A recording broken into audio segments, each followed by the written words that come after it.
ശ്രീ സുഭാഷ് ബാബു, സ്വന്തം അനുജനെ അടക്കം സ്വന്തം ഉമ്മയെ അടക്കം 5 പേരെ ആണ് കൊലപ്പെടുത്തുന്നത്. അല്ലെങ്കിൽ ആറാമത് ഉമ്മ ആയിരുന്നു. അവർ തലനാരിടയ്ക്കാണ് രക്ഷപ്പെട്ടത്. അപ്പോൾ ആ 5 കൊലപാതകവും ഒരു കൊലപാതക ശ്രമവും ഏതാണ്ട് 6 മണിക്കൂറിനുള്ളിൽ ഓടി നടന്ന് ചെയ്യുകയായിരുന്നു. അതും 23കാരൻ. എന്താണ് അതിൻ്റെ മനോനില? ഏതൊക്കെ തരത്തിലാണ് ഇതിനെ വിശകലനം ചെയ്യേണ്ടത്? നിരവധി ഇത്തരം കൊലപാതക കേസുകൾ അന്വേഷിച്ച വ്യക്തിത്വം എന്ന നിലയിൽ കൂടിയാണ് ശ്രീ സുഭാഷ് ബാബു. അല്ല, ഇതൊരു അസാധാരണ സംഭവമാണ്. കാരണം സാധാരണ നമ്മൾ ഇതുവരെ കേട്ടുകഴിഞ്ഞു പോലും ഇല്ലാത്ത, ആദ്യമായിട്ട് നമ്മളുടെ ശ്രദ്ധയിൽപ്പെടുന്ന ഒരു സംഭവമാണ്. ഇതൊരു കൊലപാതക പരമ്പര എന്നല്ല, കൊലപാതക ഘോഷയാത്ര എന്ന് പറയുന്നത്. ഒന്ന് കഴിഞ്ഞു, പിന്നെയും കഴിഞ്ഞു, അങ്ങനെ തുടർച്ചയായിട്ട് 5 എണ്ണം കഴിഞ്ഞു. ഒരാളെ മൃതപ്രായയാക്കി ആ രീതിയിൽ പോകുന്ന ഒരു സംഭവം നമ്മൾ മുമ്പ് എവിടെയും കേട്ടിട്ടുമില്ല, നമുക്ക് അനുഭവത്തിലുമില്ല. അപ്പൊ ഇങ്ങനെ വരുന്ന സാഹചര്യത്തിൽ ഇതില് വളരെ പ്രധാന ഘടകം എന്ന് പറയുന്നത് വളരെ സങ്കീർണവും അതിനേക്കാൾ അസാധാരണവുമായ കേസാണ്. കാരണം ഈ കൊല ചെയ്യപ്പെട്ട ഓരോ വ്യക്തികളും ഈ പ്രതിയുമായിട്ടുള്ള ബന്ധം വെച്ച് നോക്കുന്ന അവസരത്തിൽ ഒരു കാരണം കൊണ്ട് എല്ലാവരെയും വധിക്കാൻ സാധ്യമല്ല. അതുകൊണ്ട് വിവിധ സഹോദരനെ വധിച്ച കാരണമല്ല കാമുകിയെ വധിക്കുന്നത്, ആ 2 കാരണവും കൊണ്ടായിരിക്കില്ല ആ ഉമ്മയെ വധിക്കാൻ വേണ്ടി ശ്രമം നടത്തും. അതേപോലെ തന്നെ ബാക്കിയുള്ള കാര്യങ്ങളെ സംബന്ധിച്ചിടത്തോളം ഇപ്പം വാപ്പയുടെ ഉമ്മയെ അദ്ദേഹം കൊന്നു എന്ന് പറയുന്നത് ചിലപ്പോൾ സാമ്പത്തിക താല്പര്യത്തിന് വേണ്ടിയിട്ടായിരിക്കും. അതുപോലെ തന്നെ വാപ്പയുടെ ജ്യേഷ്ഠയും ഭാര്യയും കൊന്നത് വേറെ ഏതെങ്കിലും കാരണത്തിനായിരിക്കും. കാരണം അവര് വിട്ടു താമസിക്കുന്ന ആളുകളാണ്. അതുകൊണ്ട് അതൊന്നും എല്ലാതും ഒരേ കാര്യമില്ല. ഇങ്ങനൊരു സംഭവം പോലീസ് അന്വേഷിക്കുന്ന അവസരത്തിൽ പോലീസിനെ സംബന്ധിച്ചിട്ട് വളരെ സങ്കീർണമായ ഒരു സാഹചര്യത്തിലാണ് തെളിവെടുക്കേണ്ടത്. കാരണം ഇതിന്റെ ഓരോന്നിന്റെ മോട്ടീവ് തെളിയിച്ചു കൊണ്ടുവരണമെങ്കിൽ പോലീസിന് അത്ര നിസ്സാരമായിട്ട് സാധിക്കില്ല. കാരണം ഒരു സംഭവം ചുരുങ്ങിയ സമയം കൊണ്ട് ഇത്രയും ആളുകളെ പരിക്കേൽപ്പിക്കുകയോ കൊലവയ്യോ ചെയ്തിരിക്കുന്ന സംഭവങ്ങൾ ഒന്നിച്ചല്ലേ അന്വേഷിക്കാൻ പറ്റുള്ളൂ. അന്വേഷിച്ചു കഴിഞ്ഞാൽ ഓരോ ആളുകളുടെയും പ്രത്യേകമായ മോട്ടീവ് എന്താണെന്ന് അതിനകത്തിലെ കൃത്യമായി തെളിവ് ശേഖരണത്തിലൂടെ ഒരു ചാർജിലേക്ക് എത്തിച്ചു കൊടുക്കുക എന്ന് പറഞ്ഞാൽ ബുദ്ധിമുട്ടുള്ള കാര്യമായിരിക്കും. കാരണം ഇതുവരെ പോലീസ് അങ്ങനെ ഒരു കേസ് അഭിമുഖീകരിച്ചിട്ടുണ്ടാവില്ല. എന്തായാലും മനഃശാസ്ത്ര വിദഗ്ധരുടെ സഹായം വളരെ കൂടുതൽ ഈ കാര്യത്തിന് ആവശ്യമുണ്ട്. അതുപോലെ തന്നെ ഈ പ്രതിയെ വളരെ ഗൗരവതരമായ രീതിയിൽ ചോദ്യം ചെയ്യേണ്ട ഒരു സംഗതി വളരെ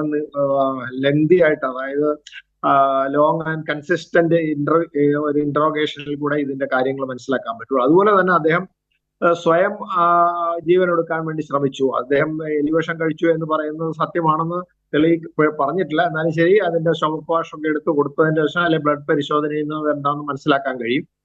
അത് കണ്ടതിന് ശേഷം മാത്രമേ പോലീസിന് അല്ലെങ്കിൽ മെഡിക്കൽ ഓഫീസർമാർക്ക് എന്തെങ്കിലും ചെയ്യാൻ പറ്റുള്ളൂ. എലിവേഷമാണ് കഴിച്ചിട്ടുള്ളതെങ്കിൽ അത് വളരെ പതുക്കെ ഒരു സ്ലോ പോയ്സണിങ് അത് ശരീരത്തിൽ വരുത്താൻ വളരെ സാവകാശം എടുക്കും. ദിവസങ്ങൾ എടുത്തിട്ടായിരിക്കും അതിപ്പം പെട്ടെന്ന്. അതുകൊണ്ട് ഡോക്ടർമാർക്ക് പോലും ഇയാളെ ചോദ്യം ചെയ്യാൻ പോലീസിന് ഒരു അനുവാദം കൊടുക്കാൻ ബുദ്ധിമുട്ടായിരിക്കും.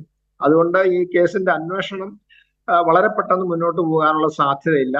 അദ്ദേഹത്തിന്റെ ആരോഗ്യം പൂർണ്ണമായിട്ട് സിദ്ധിച്ചു എന്ന മെഡിക്കൽ റിപ്പോർട്ട് വന്നതിന് ശേഷം മാത്രമേ ഇത് സാധ്യമുള്ളൂ. അപ്പോൾ എന്തായാലും ശരി, ഈ കേസ് വളരെ ഒരു സങ്കീർണമായിട്ടുള്ള ഒരു കേസാണ്.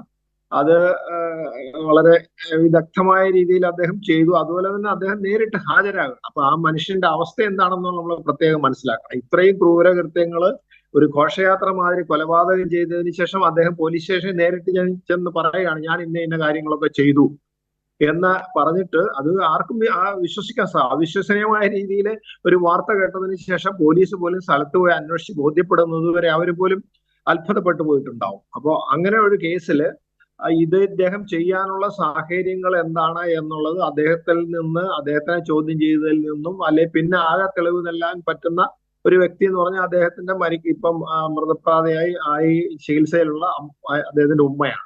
അപ്പൊ അവരിൽ നിന്ന് മാത്രമേ കാര്യമായിട്ട് ഇതെടുക്കുള്ളൂ. പക്ഷെ നാട്ടുകാരുടെ കാര്യം നമ്മളിപ്പോ എല്ലാ ചാനലുകളും നാട്ടുകാരുടെ പല അഭിപ്രായം പറഞ്ഞു, അവർക്കൊന്നും ഈ പയ്യനെ പറ്റിയിട്ടോ അല്ല ഈ പ്രതിയായി നിൽക്കുന്ന വ്യക്തിയെ പറ്റിയിട്ടോ അഫാനെ മറ്റാളുകളെ സംബന്ധിച്ചിട്ടോ ഒരു അഭിപ്രായ വ്യത്യാസവും പറഞ്ഞിട്ടില്ല.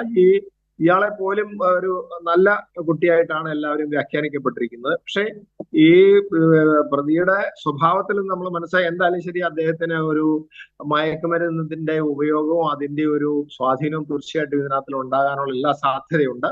കാരണം അദ്ദേഹം സ്വന്തമായിട്ട് എന്തെങ്കിലും ബിസിനസ് ചെയ്തിട്ടില്ല. കടം ഇത്രയും ഉണ്ടായത് തീർച്ചയായിട്ടും അദ്ദേഹം വഴിവിട്ട ജീവിതത്തിന്റെ ഭാഗമായിട്ടായിരിക്കും അദ്ദേഹം അത് ചെയ്യാനുള്ള സാധ്യത. അപ്പോൾ അതൊക്കെ കണ്ടുപിടിക്കണമെങ്കിൽ ഈ പ്രതിയെ തന്നെ ചോദ്യം ചെയ്യണം. എവിടുന്ന് ആർക്ക് എന്തൊക്കെയാണ് കൊടുക്കാനുള്ളത്, എന്തിനു വേണ്ടി വാങ്ങിച്ചു, ആ പണം എന്തിനു വേണ്ടി വ്യയം ചെയ്തു എന്നുള്ള ഒക്കെ വിശദമായ അന്വേഷണത്തിന്റെ ശേഷം മാത്രമേ ഏതെങ്കിലും രീതിയിലുള്ള അഭിപ്രായം പറയാൻ പറ്റുള്ളൂ. എന്തായാലും ഇത് ഒരു അത്ഭുതകരമായ കേസായിട്ട് നമ്മുടെ മുമ്പിൽ നിൽക്കുന്നു. പോലീസിനെ സംബന്ധിച്ചുള്ള ഒരു വലിയ വെല്ലുവിളിയായിരിക്കും.